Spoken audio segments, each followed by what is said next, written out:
The Lernaean Hydra, the immortal monster, and the second labor of Heracles in the gloomy and fetid swamps of Lerna, an ancient terror dwelled, spreading death and despair. This was no ordinary beast, but one of the most fearsome children of Typhon and Echidna, the pair known as the father and mother of all monsters. That creature was the Lernaean Hydra, Part 1, The Origin of Terror. The Hydra was more than just a giant serpent. It was a living entity of destruction. Its serpentine body was massive and coiled, but its most terrifying feature was its heads. Legends often describe the Hydra as having 9 heads, each capable of independent thought and of spewing lethal toxic breath. Its venom was so potent that merely inhaling its fumes from a distance was enough to cause an agonizing death. Even the tracks it left on the ground were steeped in poison, turning the fertile land of Lerna into a wasteland.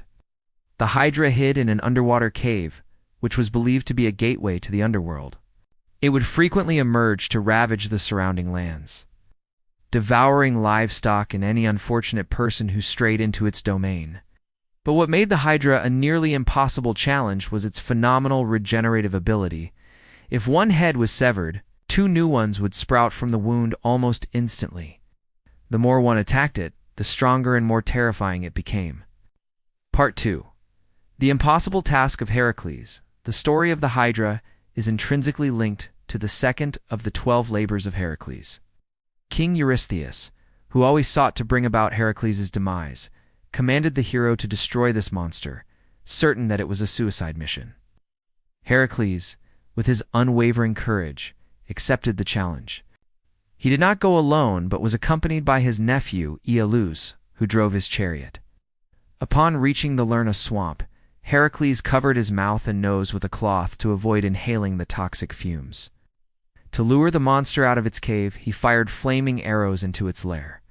Provoked, the Hydra slithered out, its 9 heads hissing furiously, creating a sound that would make even the bravest man tremble with fear. Part 3. Intellect over strength. Heracles, armed with his massive club, charged into battle. He swung his club and smashed one of the Hydra's heads. But immediately, from the bleeding wound, 2 new heads grew back, more aggressive than before. He continued to strike, and the monster continued to regrow its heads.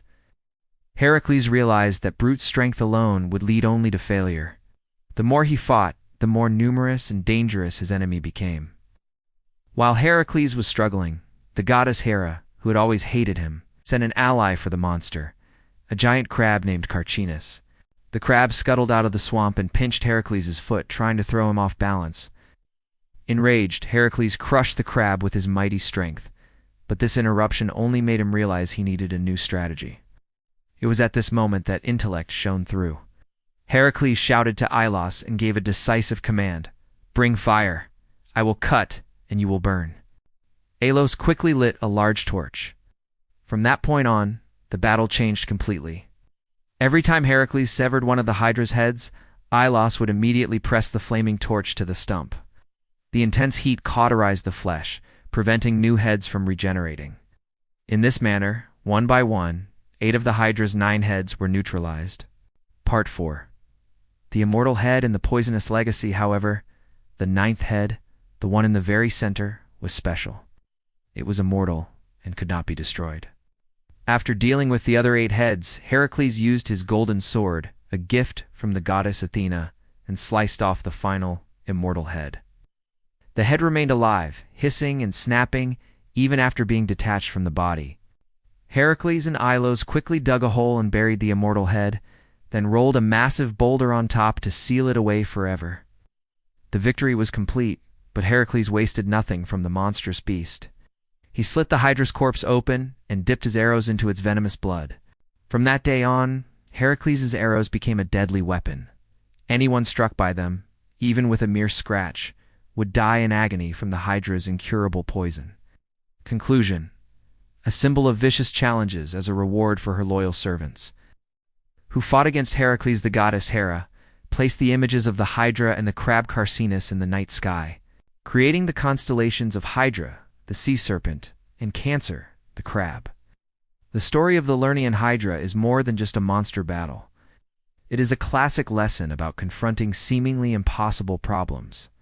It teaches us that there are challenges in life, that the more we fight them blindly, the worse they become.